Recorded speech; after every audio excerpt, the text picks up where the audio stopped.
Bueno, gracias a todos ustedes, gracias por la invitación.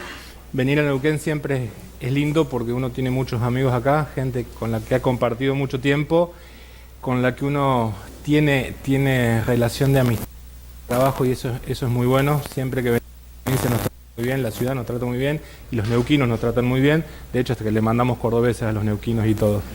¿Ah? Todo lo que dijo ella de la calidad de speaker y todo eso es mentira.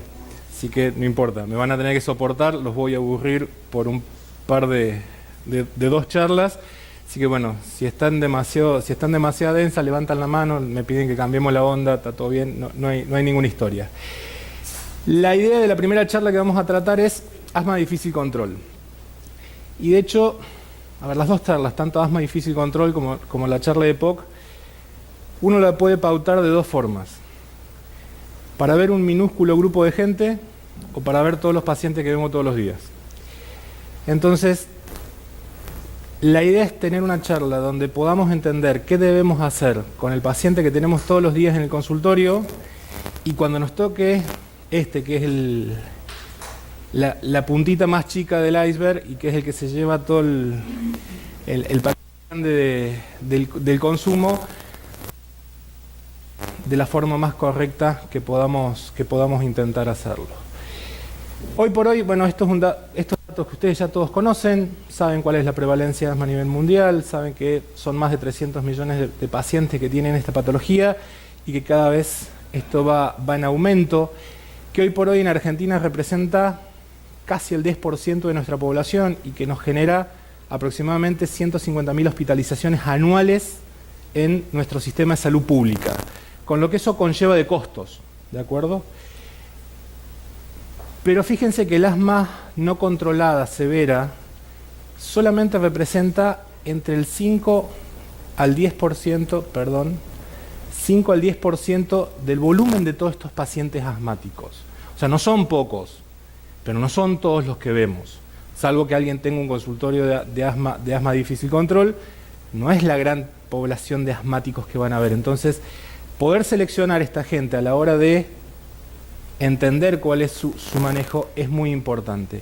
Y de hecho, son tan pocos que tampoco hay demasiada internacional formal sobre este grupo de pacientes, a tal punto que hay distintas redes a nivel mundial que se utilizan para recabar datos sobre lo que es la fisiopatogenia, sobre lo que es el manejo, sobre lo que es los marcadores biológicos que uno puede utilizar en estos pacientes, y decidir cuál es la mejor alternativa de. ¿Tá? Lo primero que vamos a tener que definir un poquito nosotros es hablar todos de lo mismo. El problema que tenemos muchas veces, no solamente los médicos, sino un montón de gente, es que habla de lo mismo pero de distintas formas. Perfecto, ya me corro para que me vean. Total, o sea, va.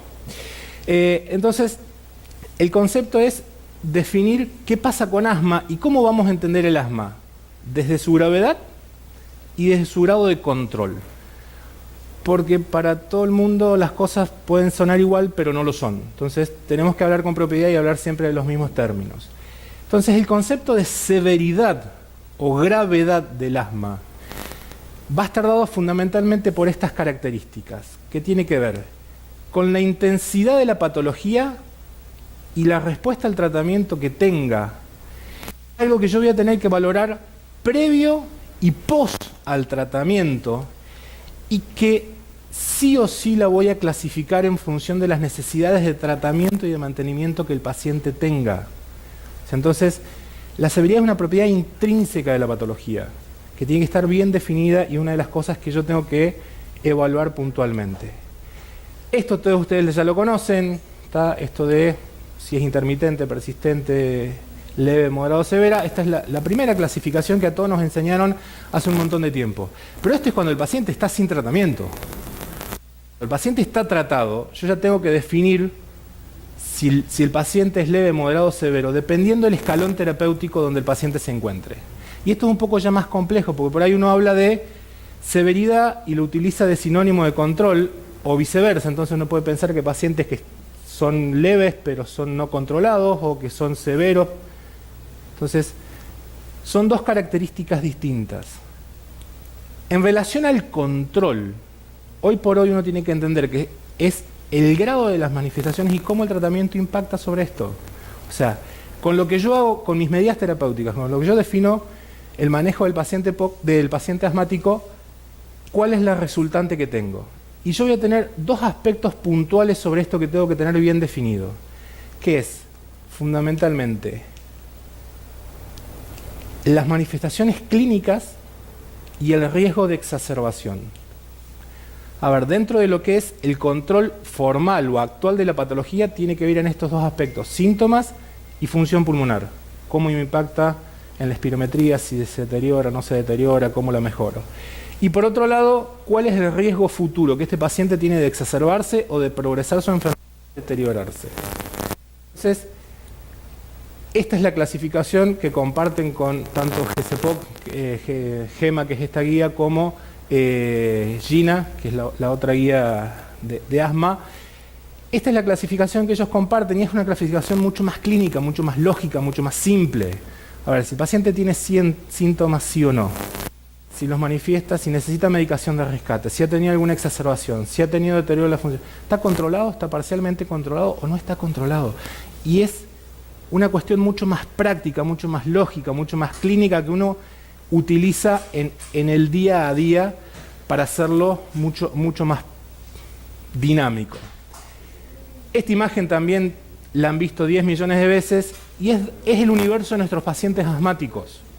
A ver, el universo de nuestros pacientes asmáticos se traduce en esto, en pacientes que pueden tener ser muy graves en su contexto, pero estar bien sintomatológicamente y con tratamiento adecuado, pacientes que pueden no tratarse o hacer el manejo de forma errónea, y este grupito donde les va todo mal, que son severos, que no están controlados y que tienen tratamiento adecuado. Entonces, la pregunta que uno siempre se va a plantear desde lo formal es, ¿el asma severo y el asma no controlado son dos cosas distintas? Y la respuesta es no. A ver, el asma severo es a todo aquel paciente asmático que necesita, o sea, por su cantidad de síntomas, estar en un escalón 4 o 5 de GINA o 5 o 6 de la guía española. O sea, el último grupo, o sea, corticoides altas dosis, broncodilatadores de acción prolongada, probablemente necesiten un anticolinérgico de acción prolongada también, y un antileucotrieno. Ese va a ser el paciente y va a ser severo. Necesita 3 o 4 medicamentos y por lo menos 2 controladores para mantener su sintomatología viable. Y dentro de ese grupo va controlados y no controlados. ¿Está? El tema es que el no control también está definido. O sea, yo no puedo hablar de no control porque un día tuvo un poco más de síntomas que en otras instancias. Usted, señora, no creo que vea nada conmigo parado acá adelante. Se le puso todo negro a la pantalla. Sí, por eso, conmigo acá adelante no creo que vea nada. Bien. El no control pasa también por tener una definición puntual. Y acá hay un concepto que se cruza y hace mucho ruido cuando uno por ahí no le presta atención. Si uno ve GINA y ve el cuadradito de esto, si tiene síntomas, si usó medicación broncodilatadora, si tuvo exacerbación, si alteró la calidad de vida, habla de las últimas 4 semanas. Y es muy poco definir que un paciente no está controlado por los síntomas de las últimas 4 semanas. Cuando yo tengo que poner el contexto de asma severa, no controlada, tengo que pautar al menos en el año previo, o si usa corticoides sistémicos en los 6 meses previos, si este paciente ha tenido exacerbaciones, si ha tenido internaciones por asma severa, si ha usado ciclos de corticoides oral. A ver, ¿cuántos de nuestros pacientes, por indicación práctica, puntual, tienen indicación de usar ciclos de corticoides de rescate sin tener que visitarnos? Muchos. A ver, todos los pacientes tienen indicaciones de automanejo en su casa para definir cómo manejar situaciones imprevistas. Entonces, si uno esto no lo tiene en cuenta, probablemente esté subestimando la severidad de los pacientes. Entonces, dentro del asma severo no controlado, dentro del asma grave no controlado, que es en realidad el que se lleva el mayor porcentaje de cosas en este grupo, uno va a diferenciar dos poblaciones muy distintas y con actividades distintas. Una es el paciente que tiene asma difícil de tratar. Y este paciente que tiene asma difícil de tratar pasa porque es adherente a tratamiento o no. Una de las cosas que uno siempre tiene que ver es si el paciente la medicación. 50% de los asmáticos cuando están controlados dejan su tratamiento.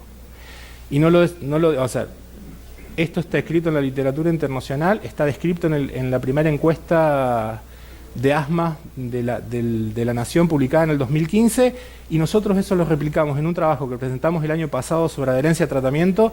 Los asmáticos son los que más dejan el tratamiento cuando están estables. A nadie se le ocurre dejar la medicación para la diabetes o la medicación para la hipertensión. Los broncodilatadores, bien, gracias. O sea, es una cuestión muy práctica. Perdón, hay que volver. Chequear la técnica de inhalación de los pacientes. Yo le contaba ayer a los chicos, yo tengo un paciente con entre 70 y la muerte. O sea, mi target es ese, ¿está? Entonces, explicarle muchas veces a los pacientes usar un dispositivo inhalado me lleva más tiempo que interrogarlo, revisarlo, y uno lo tiene que chequear continuamente, porque uno piensa que lo entendió bien, que fue didáctico, que lo explicó bien, y sin embargo te das cuenta que cuando rechequeas el uso del dispositivo, algún error en la técnica tienen. Entonces, el definir qué pasa con la técnica de inhalación es muy importante. Por otro lado, hoy por hoy, el impacto de las comorbilidades en el asma es muy importante. Si los pacientes son obesos, si tienen apnea de sueño, si tienen reflujo, si tienen poliposis nasal, si tienen rinosinusitis crónica, tienen demasiado impacto a la hora de poder controlarlos. Entonces, en un paciente que no controla su asma, siempre tengo que evidenciar si todo lo que no está controlado es porque no hace las cosas bien o porque no controla sus comorbilidades. Obviamente, la exposición a determinado tipo de cosas que desencadenen los síntomas, y siempre tener en cuenta si el diagnóstico es correcto. 30% de los pacientes, o sea, 1/3 de los pacientes con asma severo no controlado, no tienen asma. Tienen otra cosa. Tienen ACO, o tienen insuficiencia cardíaca, o tienen enfermedad coronaria, o tienen algún otro tipo de patología de la vía aérea, pero no son asmáticos. Y eso estamos hablando de un grupo seleccionado de pacientes que ha pasado por la mano de un montón de gente en el transcurso. Entonces, creo que eso es importante tenerlo en cuenta. Y el grupo que sí hace doler la cabeza, porque realmente no tenés con qué darles, es lo que nosotros llamamos asma refractaria. O sea, o son los fenotipos de asma grave, o son los pacientes que tienen corticoresistencia, o son los pacientes que son corticodependientes, ¿tá? Que son los asmáticos más pesaditos en el contexto. ¿Cómo los vamos a evaluar? O sea, a uno le llega un paciente de esta característica: doctor, vengo buscando opinión porque yo no ando bien con mi asma, no me siento bien, no me hace bien la medicación, soy prolijo, hago todas las cosas bien, ¿tá? Entonces, la primera evaluación que uno tiene que hacer es esto: definir si el paciente tiene asma. Y a pesar de que suene idiota, de que suene decir, tengo asma hace 35 años, doctor, y bueno, recapitulemos y veamos de vuelta, volvamos a evaluarlo, tener test de provocación bronquial, tener, o sea, la posibilidad de tener marcadores inflamatorios, ¿tá? O sea, ustedes tienen feno acá en Neuquén, nosotros en Córdoba no lo tenemos, ¿tá? Entonces, es una cosa que uno siempre tiene que utilizar. Identificar factores externos a esto, tratar de definir qué cosas en el contexto del paciente, como muchas veces los intersticiólogos dicen esto: a ver, descríbame un día de su vida, cuénteme un día de su vida, a ver, buscando factores externos o buscando factores que el paciente tenga, que no los interprete como patológicos, que me puedan servir para entender por qué este paciente no puede controlar su patología. Y si estas dos cosas están bien hechas y no tengo nada, bueno, tengo que tratar de identificar qué tipo de paciente tengo adelante, porque en función de eso es cómo lo voy a tratar. Y acá ven este concepto muy idílico de fenotipificar los pacientes, que a la hora de la parte práctica uno lo puede hacer de lo clínico, pero desde lo molecular y bioquímico estamos todavía con las manos bastante atadas, ¿tá? Salvo que trabajen en un centro de investigación, más allá de hacerle dosaje de IG y controlarle los eosinófilos, no le van a poder dosar periostina, no le van a poder hacer un montón de cosas. Dentro de los fenotipos de asma severo, ustedes van a reconocer 4 que son los más importantes y los que van a tratar. El paciente que tiene asma alérgica, que es este paciente clásico que tiene su vía inflamatoria Th2, mucha interleuquina 5, interleuquina 4, interleuquina 5, mucha inflamación eosinofílica, son los que tienen alteración de la excreción de feno. Bueno, es el paciente que más común vamos a ver, es casi la mitad de los pacientes con asma grave, ¿tá? Y estos pacientes van a terminar andando muy bien con algunos de estos biológicos. Ya los vamos a ver un poquito más en detenimiento cada uno. Después tengo el asma eosinofílico de comienzo tardío, donde es prácticamente un cuarto de estos pacientes son los que se asocian a intolerancia a AINES, son los que se asocian a rinosinusitis crónica y poliposis nasal. Estos pacientes andan muy bien con el agregado de antileucotrienos. En ellos, fundamentalmente, hay eosinofilia en sangre periférica y en esputo. Todos sabemos que hacer eosinófilos en esputo no es una técnica simple y hacer en el contexto de alguien que sepa hacerlo y validado es bastante complejo. Nosotros en Córdoba tenemos un solo sitio que hace la técnica de forma correcta y que trabaja de forma adecuada para hacerlo. El resto lo pichuleamos, pero en realidad no es lo que se debiese hacer. Y dosar interleuquina tampoco nosotros podemos, solamente lo hemos podido hacer para algún trabajo de investigación esponsoreado, pero no lo podemos hacer rutinariamente.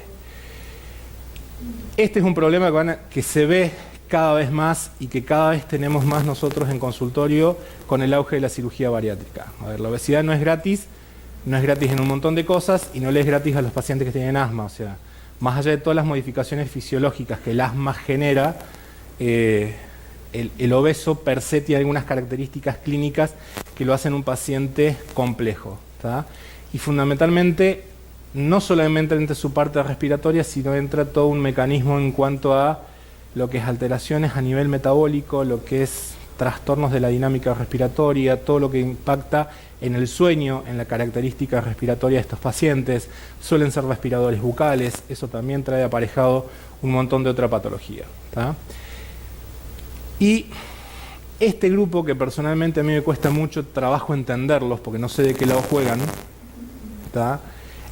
Porque no son asmáticos puros, no son puros, ni son ACO.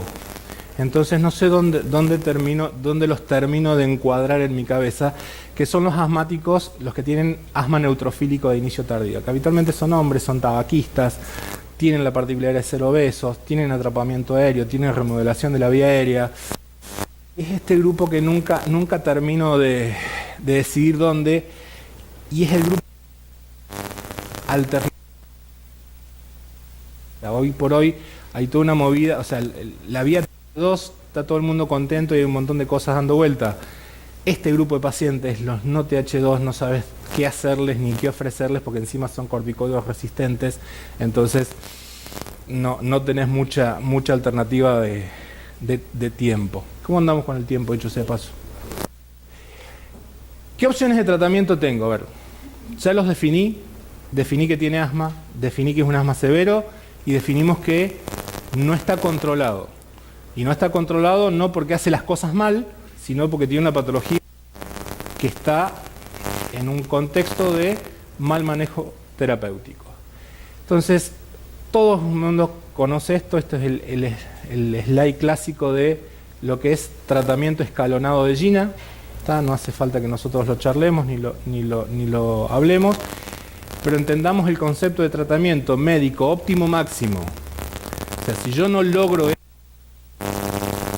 nunca puedo irme más allá. A ver, por ahí uno está tentado hoy a decir, bueno, listo, vamos a indicarle un biológico a un paciente, porque es lo que muchas veces el hace que uno lleve, ¿tá? Pero si uno no llega a esta instancia, ¿tá?, con tratamiento médico óptimo máximo, eso implica corticoides inhalados a altas dosis, beta-2 de acción prolongada a altas dosis, anticolinérgicos de acción prolongada, o sea, terapia, ¿tá? Ya en la próxima charla ya vamos a ver el triple terapia de esto. Antileucotrienos, y a pesar de eso no estamos controlados. Bueno, ahí recién voy a pensar en tratamiento biológico, pero esto se tiene que cumplir sí o sí. A ver, no puedo saltarme escalones. Real, a ver, hoy por hoy yo tengo 3 alternativas disponibles. En realidad tengo dos alternativas disponibles en mi mercado, que son utilizar anti-IgE para los que tienen hiper-IgE o asma alérgica, y utilizar anti-L5 para aquellos que tienen un perfil Th2 con eosinofilia periférica alto. Y hoy por hoy en nuestro mercado solamente mepolizumab es el que está aprobado para su uso. Benralizumab, o sea, nosotros lo hemos utilizado en fase clínica, ya está aprobado por FDA, pero todavía no lo tenemos comercializado en nuestro mercado.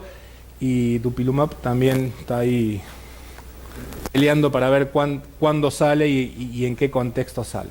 Y siempre, obviamente, hay pacientes que van a necesitar usar corticoides sistémicos, última herramienta a la cual uno debiese acceder para trabajar con estos pacientes, pero si se necesita y no tengo forma de controlarlos, no tengo mucha alternativa. De esto podríamos hablar todo un día y meternos en qué son los fenotipos y cuáles son las características endotípicas de cada uno y de qué tipo de inflamación tiene, y los aburriría probablemente más que con lo que venimos charlando ahora, pero siempre es importante entender esto, o sea, qué tipo de inflamación yo tengo, qué tipo de paciente yo tengo a la hora de tratar el biológico adecuado, o esto, el correcto sería modulación de respuesta biológica adecuada para ese paciente, ¿tá? Acá la droga se tiene que adaptar a la característica del paciente y no viceversa, ¿tá? Históricamente, cuando teníamos una sola cosa para tratar, le dábamos lo que había y, o sea, usa lo que hay, y si no, estábamos chau. Bueno, hoy por hoy hay disponibilidad. Hasta hace un año atrás teníamos solamente omalizumab y el catalogado para omalizumab no tenía otra cosa. Y es probablemente con el que más experiencia tengamos por tiempo de uso en el mercado. Pero hoy se va ampliando, y que cada vez se va ampliando más, bueno, uno tiene que tener la precaución de ser específico en la indicación y ser selectivo en la indicación. O sea, ver qué paciente puede beneficiarse por uno o por otro. No nos vamos a meter a hablar de las características de cada fármaco, porque si no, no terminaríamos más, pero sí vamos a tocar dos o tres tópicos que creo que son interesantes de cada uno. Omalizumab es con el que tenemos más experiencia, o sea, los ensayos clínicos datan del 2001-2002, y en el mercado ya lleva prácticamente 8 años, no recuerdo, 11 años. Sí, 10, fácil. Entonces, tenemos bastante información, o tenemos bastante evidencia de cuánto se usa. Estas son algunas de las características. Esto lo que va a hacer es bloquear IgE libre para evitar la activación, o sea, a nivel de la cascada inflamatoria. Todos los trabajos hablan de estas características, a ver, que reduce las exacerbaciones, que mejora la intensidad de los síntomas, que mejora la calidad de vida de los pacientes, que no tiene mucho impacto sobre el BEF, pero que eso se traduce en otras mejorías, y hoy por hoy está aprobado para utilizarse en mayores de 6 años. Y esto yo voy a cuantificarlo, en realidad lo voy a titular en función y del dosaje de IgE que estos pacientes tengan, ¿ah? Siempre la pregunta era qué pasaba con los pacientes que se embarazaban, y uno a través del tiempo ha ido descubriendo esto, o sea, pacientes que en el curso de su patología, o estando en ensayos clínicos, o estando bajo tratamiento médico con omalizumab, se embarazaron. Y la pregunta era, ¿qué le recomendás a ese paciente? ¿Qué le decís? Porque no tenías, o sea, por proteger muchas veces a los individuos, uno no experimenta en poblaciones vulnerables y no tiene respuesta sobre esos contextos. Entonces, esto lo que hizo fue un sitio donde todos los pacientes que estuviesen expuestos a omalizumab, que hubiesen utilizado al menos una dosis, por lo menos 2 meses de embarazarse, antes de su embarazo, se registren, y uno seguir ese embarazo, ver qué pasó con la mamá, ver qué pasó con el niño, y ver qué pasó con ese chico a posteriori. O sea, porque una cosa es que sea sanito cuando nazca, y otra cosa es que no tenga ningún problema en sus primeros años. Bueno, esto se pudo lograr, se siguió a 188 embarazadas durante todo su embarazo y durante 1 año y medio posparto. ¿Y qué se vio? Que el uso de omalizumab no modificó ni alteró los efectos, o sea, las que el asma per se podía generar en cualquier embarazada. No hubo ni más mortalidad, ni menos pesos al nacer, ni más preeclampsia, ni nada por el estilo. Entonces, esto hoy por hoy lo posiciona dentro de lo que es categoría B. O sea, como están casi todos los medicamentos para omalizumab, está dentro de ese grupo de categorías. Y la otra pregunta que uno siempre se hace es, ¿hasta cuándo? Perfecto, se lo di, lo controlamos, lo acomodamos. ¿Y ahora? ¿Esto se suspende? ¿Se mantiene? ¿Se saca? ¿Qué pasa si se saca? Entonces, no teníamos muchas respuestas de eso. Entonces, pocos trabajos, de hecho, y algunos que desde lo metodológico no son de lo más lindo. Uno es este, que está publicado el año pasado, es un estudio abierto, prospectivo, en el cual se le a pacientes que venían tratados con más de 5 años de usar omalizumab, que dejen la medicación, o sea, una decisión voluntaria del paciente, y seguirlos en el tiempo a ver qué onda, a ver qué les pasaba, si recaían los síntomas, si empeoraba su control clínico del asma, tenían más impacto clínico. ¿Y cuál fue el objetivo primario del estudio? Esto, evaluar tiempo a la primera exacerbación grave y la pérdida de control de los síntomas, como definimos hoy, o sea, Q menos de 1.5, una CT menos de 20, los ciclos de corticoides, bueno, todo este tipo de cosas. ¿Qué es lo que esto mostró? 24% de los pacientes recayó dentro de los primeros 12 meses, 14% recayó entre 1 a 4 años, y más del 60% de los pacientes se mantuvieron estables a más de 4 años de la suspensión de omalizumab. O sea, eso quiere decir que cuando uno logra estabilidad clínica y logra controlar el perfil inflamatorio, muchas veces es viable tener una llevada de la enfermedad para adelante mejor.